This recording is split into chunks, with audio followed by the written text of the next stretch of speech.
Bonjour, et chronique jeu de rôle aujourd'hui, oui là aussi ça fait un bail. Je vais causer d'un supplément VO pour Deadlands Reloaded qui s'intitule Trail Guides Volume 1 et qui est en fait la compilation de trois petits suppléments, trois Trail Guides, donc appelés South of the Border, The Great Northwest et Weird White North. Donc tout ça est sorti à l'origine en 2010, 2011, 2012 par là chez Pinacle et ça fait un volume d'environ 300 pages. Alors je fais un avertissement préalable, va y avoir des spoilers. Les trois guides dont je vais parler dans cette chronique sont clairement réservés à la lecture du seul Marshall. Donc ne vous gâchez pas le plaisir, amis joueurs, et tout particulièrement les miens, parce que je pense que je vais bricoler quelque chose sur la base du deuxième guide, The Great Northwest. C'est dit. Le cadre traditionnel des aventures de Deadlands Reloaded est l'Ouest étrange, un univers déjà assez vaste en tant que tel, et susceptible de bien des variantes conformément aux différentes approches du genre western. Il y a un monde entre les grandes plaines qui s'étendent dans l'infini et les montagnes rocheuses, ou entre les péripéties spaghetti dans un contexte passablement latin et les tempêtes de neige endémiques de contrées plus nordiques.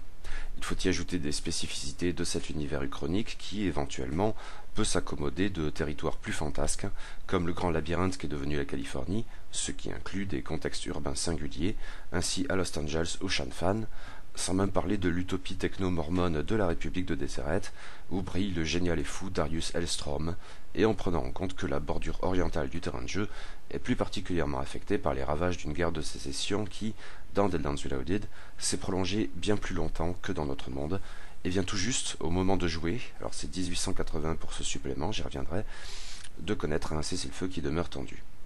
Cependant, cet univers déjà vaste et complexe, qui est exploré dans les grandes campagnes de la gamme, peut aussi connaître des prolongements qui changent encore la donne et offrent aux joueurs la possibilité de s'aventurer dans des endroits encore différents et très marqués en tant que tels. C'est l'objet des trois Trail Guides compilés dans ce Volume 1. Sauf erreur, il n'y a pas de Volume 2, ni même d'autres Trail Guides non compilés. Enfin, plus ou moins. Le deuxième de ces trois guides, The Great Northwest, reste en fait dans le cadre global de l'Est étrange, tel qu'il figure sur la carte du jeu. Nous sommes ici toujours dans les États-Unis, même si l'idée de frontière y a peut-être conservé une certaine force, éventuellement atténuée ailleurs. Encore que, dans cet univers uchronique, la présence indienne dans les nations Sioux et la confédération du Coyote, sans parler de l'agitation apache près de la frontière mexicaine, perpétue sans doute encore cette idée par rapport à notre monde. Par contre, les deux autres Trail Guides compilés sortent résolument des frontières de l'Ouest étrange et des États-Unis. South of the Border invite à jouer au Mexique, et pas seulement sur la frontière aisée à franchir dans un sens ou dans l'autre, un vrai topos du genre, mais au cœur du pays, le cas échéant au-delà même de Mexico jusque dans les jungles du Sud. Et le dernier de ces trois guides, Weird White North, emprunte l'autre direction en développant un cadre de jeu englobant l'Alaska, acquis depuis très peu de temps par l'Union, et la Colombie-Britannique, éventuellement au-delà du cercle polaire arctique. Amateur de suppléments de contexte, j'étais très curieux de lire ces trois guides, tout en pesant bien que le réflexe initial le plus légitime serait de jouer d'abord dans le cadre très codifié de l'Ouest étrange, avant d'envisager d'autres destinations. Mais que voulez-vous? Et c'est donc parti pour l'exploration de ces trois guides, qui en font en gros une centaine de pages chacun. South of the Border est le plus court, Weird White North le plus long. Le volume est d'un maniement agréable, avec son format MOOC très pratique. Je relève par contre qu'il est assez peu illustré et rarement avec goût de toute façon. Le peu que j'ai lu de la gamme de Deadlands Reloaded m'avait déjà fait cette impression et pour le coup la création française Stone Cold Dead, avec tous ses défauts, est autrement satisfaisante sous cet angle. Les trois guides obéissent à la même structure, même si les différentes parties peuvent s'avérer d'une ampleur assez variable de l'un à l'autre. On commence, comme de juste, par poser le contexte, ce qui se fait en plusieurs temps. Tout d'abord, on ouvre le bal avec un exemplaire du Tombstone Epitaph signé Phineas P. Gage, qui comprend diverses informations sur la région en question, d'abord générales, ensuite attachées à quelques endroits particuliers, mais sans rentrer dans les détails et, encore moins, livrer le moindre secret, forcément. On peut donc les envisager comme étant des aides de jeu tout à fait bienvenues à distribuer aux joueurs, afin de leur donner une idée générale du cadre de jeu tel que leur personnage aurait effectivement pu le découvrir en jetant un œil à quelques jours d'eau. La presse locale, en sus du Tombstone Epitaph, lequel a bien sûr pour particularité d'évoquer, plus ou moins à demi-mot, des aspects clairement surnaturels, dont on ne parlera pas ailleurs, en tout cas pas en ces termes et avec une telle diffusion. L'agence et les Texas Rangers veillent, même en dehors de leurs frontières. La deuxième partie consacrée au contexte s'intitule Marshall's Handbook. On prévient clairement que les joueurs ne doivent plus rien lire dès lors. Ce chapitre, généralement assez bref, envisage d'abord quelques règles spécifiques au cadre de jeu exploré, ce qu'impliquent les cénotes, les effets de la famine en territoire Wendigo, les blizzards arctiques, etc. Puis, en quelques lignes, donnent un aperçu des secrets de ce contexte, généralement sous la forme d'un grand secret qui constitue la trame de la mini-campagne, plus loin dans le supplément, autour duquel gravitent d'autres secrets plus petits, mais généralement liés. L'ensemble se voit accorder un minimum de perspective historique, même si, pour le coup, le jeu uchronique sur l'histoire réelle est plus ou moins appuyé. Il l'est beaucoup dans South of the Border, quasiment pas du tout dans The Great Northwest. La troisième partie contextuelle s'intitule Stranger Tales et constitue le classique guide géographique auquel on s'attend dans pareil supplément. Les informations du tombstone épitaphe sont souvent reprises, et même mot pour mot dans un premier temps, mais elles sont ensuite approfondies. La dimension technique est limitée dans ces pages, même si pas totalement absente. S'y trouvent notamment les tables de rencontres adaptées et le niveau de peur des localités, ce qui peut avoir son importance. À cet égard, on renvoie le plus souvent aux sections suivantes qui s'y prêtent davantage. Enfin, chaque lieu se voit associé des Savage Tales qui seront détaillés plus loin dans le supplément. Le chapitre suivant constitue une petite campagne, dite Mini Plot Point, avec son titre spécifique, et qui explore en 4 ou 5 scénarios le grand secret de chaque région. Ceci avec plus ou moins de pertinence, hélas. Parce que c'est ici que dans chaque guide, hormis à mon sens The Great Northwest, le supplément se met à sérieusement patiner et ne se montre pas à la hauteur du cadre précédemment défini et souvent enthousiasmant.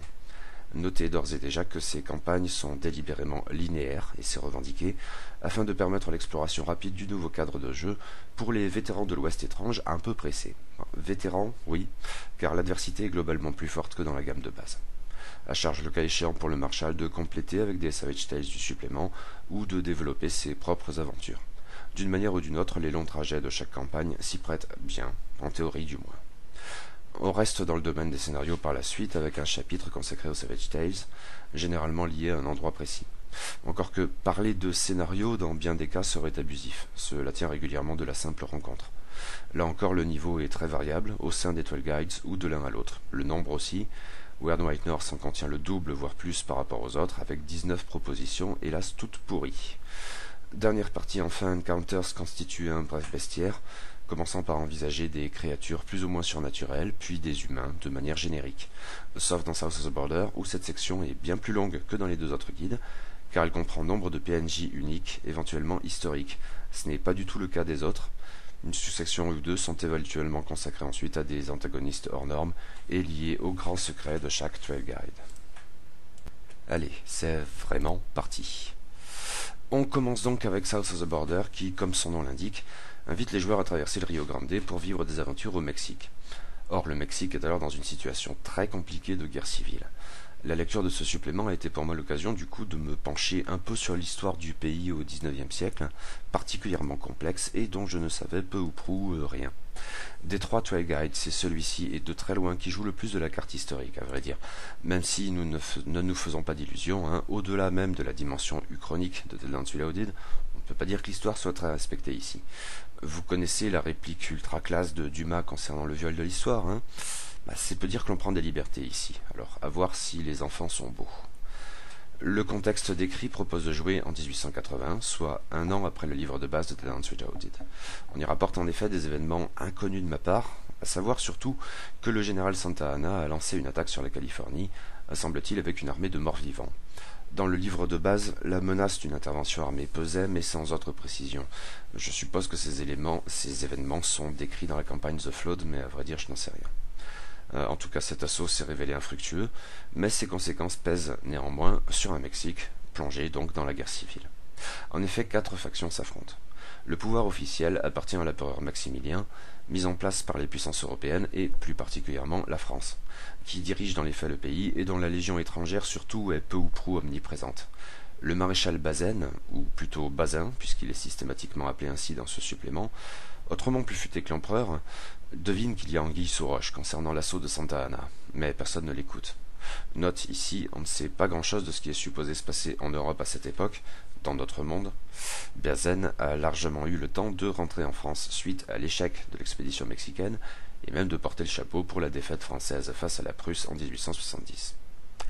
Or, il y a anguille sous roche, oui, forcément, et c'est l'Empire secret.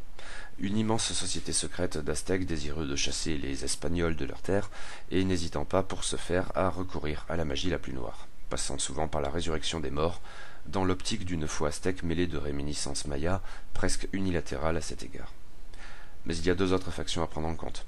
Au nord du pays, les partisans de Benito Juárez, les Juaristas, incarnent l'éphémère république du peuple mexicain en exil, défendant un agenda humaniste et progressiste. Juárez est LE type bien dans ce contexte. Ce qui s'en rapproche le plus après lui est Bazen, mais son rôle politique plus ambigu complique la donne. Au sud, Porfirio Díaz et ses Porfiriatistas incarnent un autre pouvoir en exil, mais purement égocentrique. Díaz, le général fantôme, a dirigé le Mexique et veut le diriger à nouveau. Ses ambitions sont purement personnelles, il se moque de tout le reste.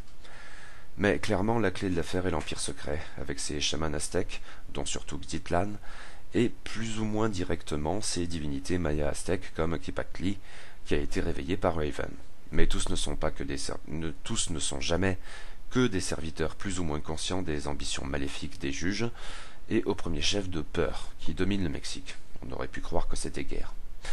Sans surprise, la mini-campagne intitulée Knives in the Dark joue donc de cette carte. Hélas, c'est un échec complet.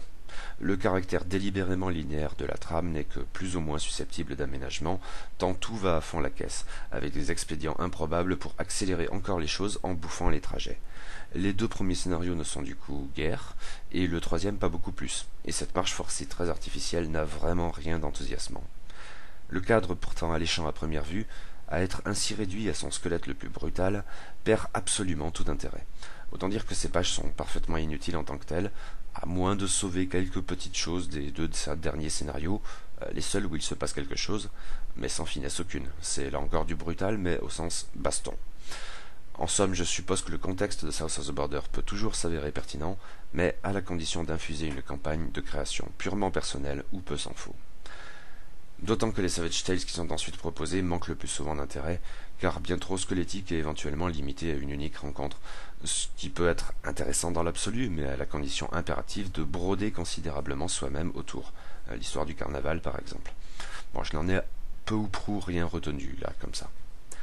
Après ce désastre, les Encounters remontent un peu le niveau. Des trois bestiaires de ce volume, celui-ci est le plus complet, mais surtout parce qu'il fait figurer nombre de PNJ uniques et donc plus ou moins historiques. Ça, pour le coup, c'était bien vu, et je regrette que les deux autres Trail Guides n'aient pas suivi cette piste. Ah.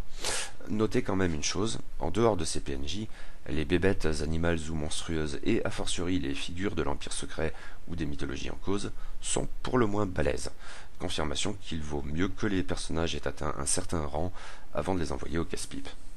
Bilan un peu navrant donc, le cadre est très chouette, même avec ses raccourcis pseudo-historiques, mais plus de la moitié du supplément avec le mini plot point et les Savage Tales s'avère mauvais, bâclé, peu ou prou inutilisable. Il y a de quoi faire, mais en repartant de zéro. Déception donc. Le deuxième Trail Guide s'intitule The Great Northwest et s'avère très différent des deux autres, puisqu'il demeure dans le cadre de l'Ouest étrange, simplement en mettant en avant les spécificités d'une région clairement délimitée, pas inconnue des westerns par ailleurs, mais sans doute moins emblématique que les Grandes Plaines, Monument Valley ou le sud davantage latin. Par grandeur ouest, ici on désigne en effet les États de Washington, Oregon, Idaho et la partie occidentale du Montana. Une région de montagnes et de forêts, où les longs trajets sont parfois difficiles. Ceci dit, la guerre des rails contribue à changer la donne au bénéfice de la Iron Dragon de Kang, peut-être le vrai pouvoir en place, car l'Union qui gouverne théoriquement ces régions a longtemps été autrement occupée à se battre dans l'Est contre Johnny Reb, et son implantation dans le Nord-Ouest est somme toute récente et insuffisante. Les communautés chinoises sont du coup assez nombreuses dans la région, et avec elles les triades, et éventuellement leur rivalité. Mais le juge qui gouverne cette région est Famine, de même que pour la région immédiatement au sud, le grand labyrinthe qu'est devenu la Californie. Cela peut paraître paradoxal parce que le Grand Nord-Ouest est objectivement une terre riche, aux récoltes abondantes. Mais celles-ci sont souvent exportées en dépit du bon sens, cupidité oblige, et quand l'hiver frappe, avec ses tempêtes et ses abondantes chutes de neige, le manque se fait invariablement sentir. Inutile pour cela d'aller jusqu'à l'ère glaciaire qui sera décrite dans le dernier guide, Weird White North, même si j'imagine qu'elle peut contribuer à expliquer les choses. La situation dans le Grand Nord-Ouest est en tout cas suffisamment affreuse pour que Famine et ses sbires, Manitou et autres, sèment la zone, tout particulièrement en encourageant, comme à Los Angeles, la délicieuse pratique du cannibalisme. Mais celle-ci a des conséquences particulières dans le Grand Nord-Ouest. Les individus qui y succombent, et ils ne sont pas si rares, deviennent des créatures démoniaques, les Wendigo. Ces abominations affamées enchaînent les méfaits et contribuent énormément à l'élévation du niveau de peur dans la région, pour la plus grande joie des Manitou, des juges et de famine en particulier. Sans doute les conditions ont-elles toujours été dures dans les rudes hivers du Grand Nord-Ouest, mais le jugement a considérablement aggravé les choses, en renforçant la présence Wendigo dans la région, mais aussi et peut-être surtout en suscitant ce que l'on serait tenté d'appeler un renversement d'alliance. Les Indiens de la région savaient de toute éternité qu'ils pouvaient compter sur le soutien de leurs aimables, quand bien même discrets, cousins hirsutes des montagnes et des forêts, les Sasquatch, que les Blancs appellent Bigfoot, et encore quand ils parviennent à les distinguer des Wendigo et des Wolflings, être mi-homme, mi-loup, mais pas loup-garou car pas métamorphe, endémique dans la région. Bon, je suis sceptique quant à la pertinence de rajouter ce troisième camp, plus à titre personnel. Cette confusion est d'autant plus fâcheuse que les Sasquatch sont les ennemis acharnés des Wendigo, et donc dans cette guerre ils ont longtemps été du côté des humains. C'est pourquoi les Sasquatch, sans se montrer, venaient en aide aux hommes affamés. Il ne fallait pas qu'ils succombent, sans quoi ils deviendraient des Wendigo. Mais les choses ont changé. Le grand chef des Sasquatch, appelé Big Chief, c'est original, est devenu de plus en plus sceptique à l'égard du comportement des humains dans la région, au point où le scepticisme, à vrai dire, se muait en crainte et éventuellement en haine.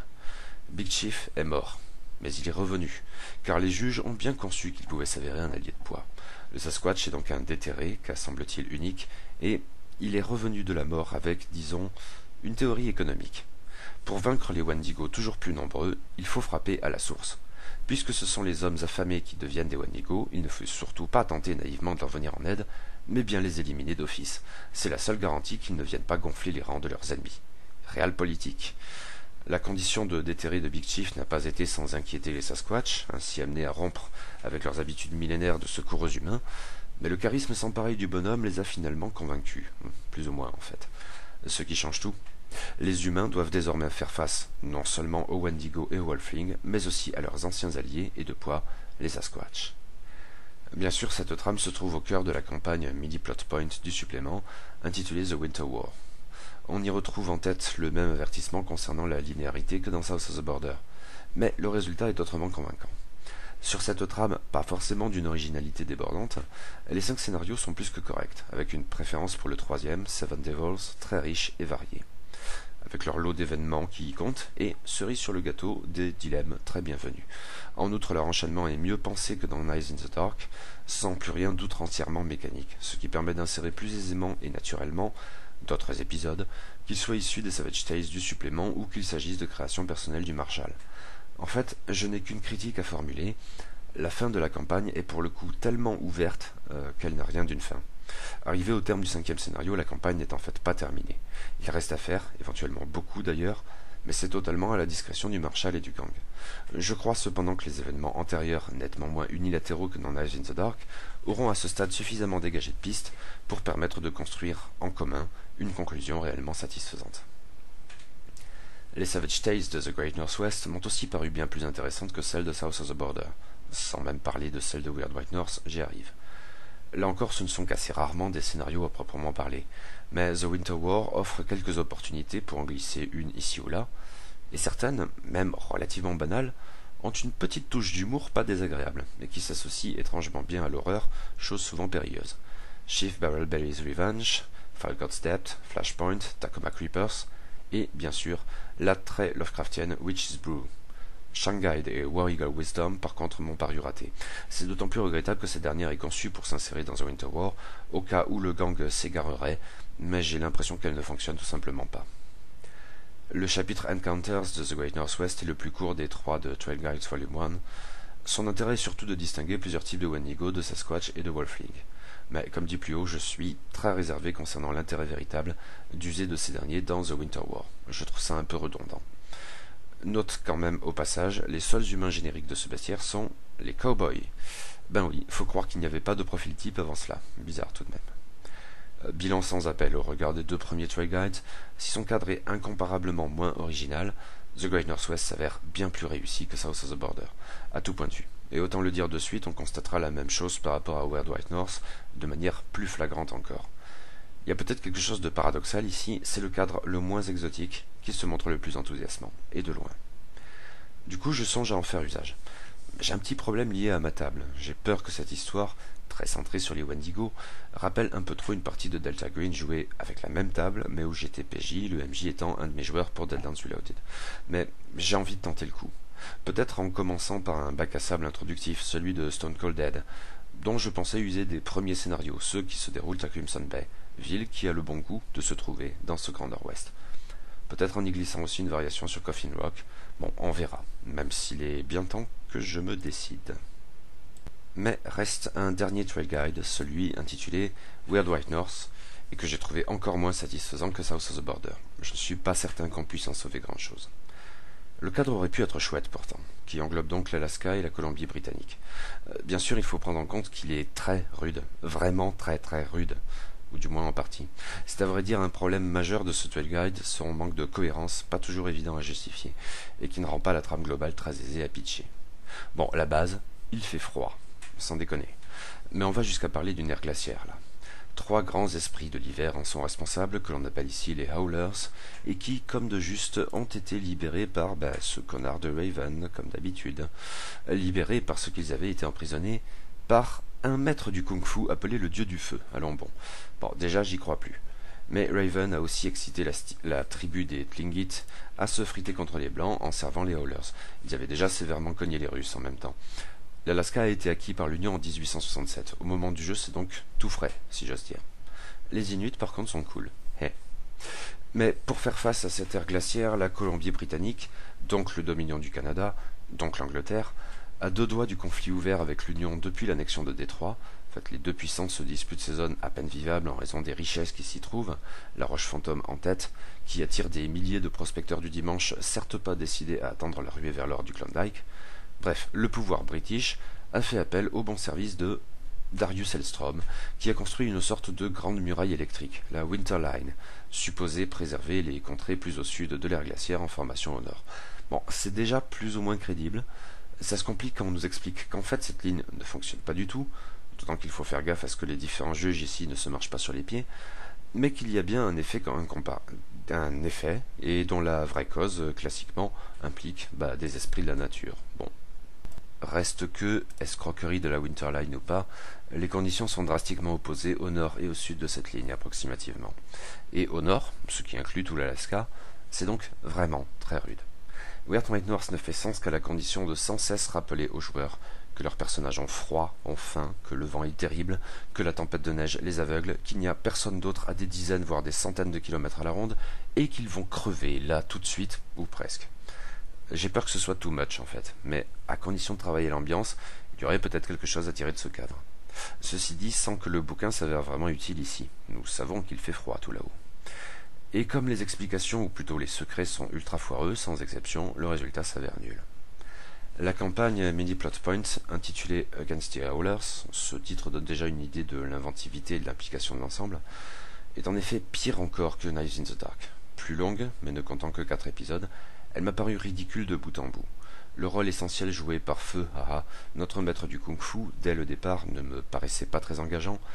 La suite est linéaire, forcément, mais d'une manière particulièrement artificielle, un peu jeu vidéo. À la fin de chaque scénario, un type arrive pour dire au PJ « Bon, maintenant, vous faut aller là-bas », et au cas où, il y a des panneaux fléchés tout du long, et clignotants. Littéralement, avec même, si jamais, un objet magique qui sert de boussole, indiquant opportunément l'endroit que tout le Canada et tous les États des Unis sont censés chercher en vain depuis des années, The Ultimate Réserve de Roche Fantôme, rien que ça. Même sur des distances colossales, du nord de l'Alaska au sud de la Colombie-Britannique et retour, ça fait quand même une trotte, et dans les conditions que vous savez, ça fonctionne quand même. L'occasion d'user quelques Savage Tales? Ben oui, en théorie, c'est fait pour, sauf que les dites Savage Tales sont à chier. Le 3e scénario aurait pu être pas mal, et jouable indépendamment, mais il est en fait lui aussi bâclé sur un mode ultra bourrin qui, en toute logique, devrait déboucher sur l'extermination du gang. Sauf qu'ils sont censés s'en sortir de cet endroit qui est le pire de la Colombie-Britannique, pour se rendre dans un autre endroit qui est le pire de l'Alaska, et après une sorte de survival polaire qui pourrait être correct à condition d'être à fond dans l'ambiance, ils doivent latter du Howler, mais avec les objets magiques en forme de Deus Ex Machina de rigueur. Franchement, j'ai trouvé ça à chier. Et les Savage Tales n'arrangent rien au tableau. Leur nombre, 19, soit 2 fois plus que dans South of the Border, encore davantage par rapport à The Great Northwest, ne fait que renforcer cette impression. de bâclage, tant elle s'avère horriblement répétitive. Vengeance posthume, d'Indiens ou pas, troupes au bord de la mutinerie, British qui font suer les braves Américains. C'en est triste à ce stade. Notez, ça aurait pu être drôle. Le chapitre Encounters contient tout de même quelques bestioles sacrément ridicules. Un supplément raté, donc, qui ne tient vraiment pas ses promesses. Jamais. C'est bien dommage, car ce cadre me bottait bien dans son principe. J'aurais même volontiers ressorti mes jambes à l'ori, parce que les Inuits c'est cool. Et probablement aussi les bûcherons et les Mounties, mais là c'est peut-être l'effet Monty Python. Bon. Reste que Weird White North c'est plus navet que nanar, une erreur du début à la fin. Bilan vraiment pas terrible donc. Trop souvent, ces guides sont partis d'une bonne idée qu'ils n'ont pas su concrétiser. Dans le cas de South of the Border, je suppose que c'est rattrapable, parce que le contexte est cool, même avec ses raccourcis hasardeux. C'est juste que les scénarios, au sens vraiment très large, sont pourris. Mais en bossant la chose, un bon Marshall doit être en mesure de satisfaire aux besoins d'exotisme d'un gang motivé et relativement balèze. Mais concernant Weird White North, je suis beaucoup plus sceptique et c'est peu dire, car le contexte tient du gâchis, ne faisant pas honneur au principe même, pourtant très intéressant, d'une campagne dans des conditions aussi effroyables et exceptionnelles. Ça ne tient tout simplement pas la route. Les scénarios étant au moins aussi hachés que ceux de South of the Border, et peut-être plus encore, voilà un supplément entier qui ne sert à rien, formulation polie. Reste pourtant The Great Northwest. C'est le moins original de ces cadres, de très très loin, et c'est pourtant de très très loin aussi celui qui fonctionne le mieux, ce qui va au-delà du fait de fonctionner tout court, visiblement c'était trop demandé pour les deux autres. Du moins sur la longueur d'un supplément. Car cette fois les scénarios, sans être extraordinaires, sont beaucoup plus intéressants, beaucoup mieux conçus.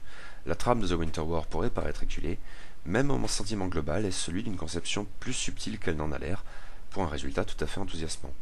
Je pense donc en faire usage sous peu, même si je ne sais pas encore exactement sous quelle forme. Bon, on verra bien.